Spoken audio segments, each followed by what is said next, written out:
Good morning or good afternoon, depending on when you're watching this. Um, my name is Nicholas Clark. I am a sophomore at Georgia Military College, and I'm going to be talking to you guys today about something that is kind of overlooked by a lot of people, just because it's not a big thing and it's got a negative connotation to it. So a little bit of backstory. Um, I went to Las Vegas, and I know most of you guys are thinking like, "Oh, he went to gamble."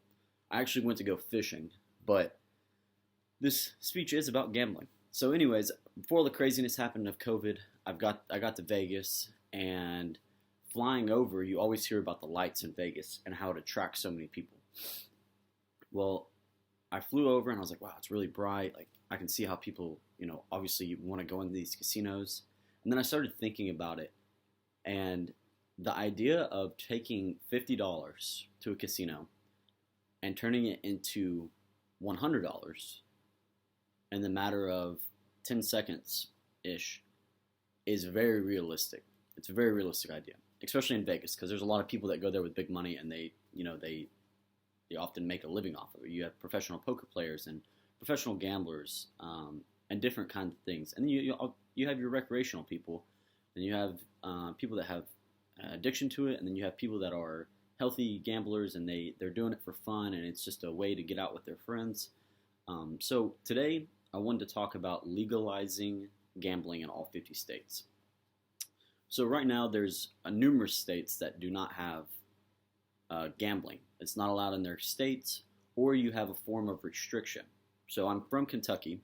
I've been there since I was in fifth grade, and as most of you guys know, the Kentucky Derby runs every year, and it's very, very large. It's a huge revenue boost for Kentucky. So every year, horse gambling is allowed in Louisville. That's where the Derby is held at. But any kind of casino gambling, sports gambling, recreational gambling, dog gambling, anything like that, you are not allowed to do in the state of Kentucky, or online gambling.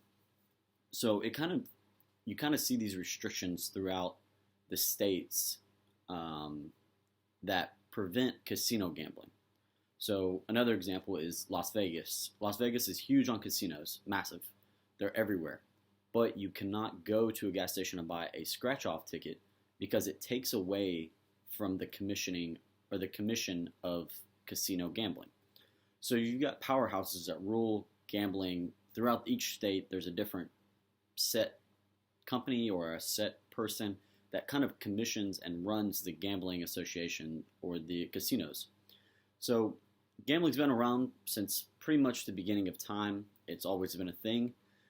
Although the methods and the forms of currency have changed and altered, the idea is still the same. You risk something in order to win something. So your risk and your reward is what the gambling is. So basically, legalizing gambling in all 50 states would not only it would do a couple things. So one, it would give huge tax breaks to me and you, so us paying state taxes. It would also give large tax breaks to other companies that are forking out lots and lots of money in order to keep the state up and running so that they can fix the roads and the schools and numerous different things. So if you brought legalized gambling and casinos into a controlled environment and a controlled method, your ability to produce tax revenue would be through the roof. It'd be astronomical of how many or how much you could get away with of not taxing and not raising local taxes. So right now about 18 states have legalized casino gambling, and then 30 have a form of legalized gambling. So like we were speaking earlier, you have your horse betting and your things like that. That's a form of legalized gambling. 18 states are full-on casinos, different gambling, horse betting, dog races. You have online gambling. So all those things would bring in money. And so you're not only bringing in money, but you're also bringing in financial gains of employees and an employment rate that would rise. So a big thing, especially coming up in November, is the employment rates. So bringing jobs into our country to create a more sound and secure economy. So creating these casinos and legalizing gambling, casinos run or ran by hundreds and hundreds and hundreds of people throughout different venues. So you have your table hosts, and then you have waiters, and then diners, cooks, housemaid or house cleaning people. You have hotel clerks. You have all kinds of jobs that come in to an area that otherwise would be kind of stagnant unless they get something new. So imagine the amount of employment and financial revenue that would come from a casino basically opening their doors in just a random town. This is important because not only is the taxes through the casino going to be raised, or the tax revenue is going to be brought through the casinos. If you're employed, more employed people means more taxes can go to the government and to better our roads and our school systems. And hopefully, with more people, it would lower the percentage that each person pays. That's in a perfect world, of course, and it's depending on who gets voted into where. But and then another point that other people will bring up is the addiction to gambling. Addiction to gambling is very important to, one, not only identify but also treat. So with raises in casinos and legalized gambling throughout the states, your ability to provide assistance and aid to the addiction of gambling could directly be benefited and impacted because of the financial gain. So if you have more revenue and your state has more money, you're able to offer those services and abilities to help families and help individuals that have an addiction to gambling. This is important because you don't want to see somebody lose their whole entire career and their lives and their families and stuff. So a little bit of personal link, basically. I turned 22 in October, so I have gambled before. We went on trips to the casinos in Indiana. I've been to Vegas again to gamble. I've done gambling on cruise ships, online gambling, just different things to mess around with, just to kind of try it out and be responsible with it, obviously. So you see, immediately my first reaction was, I see how people get addicted to this. I see how people lose everything to gambling.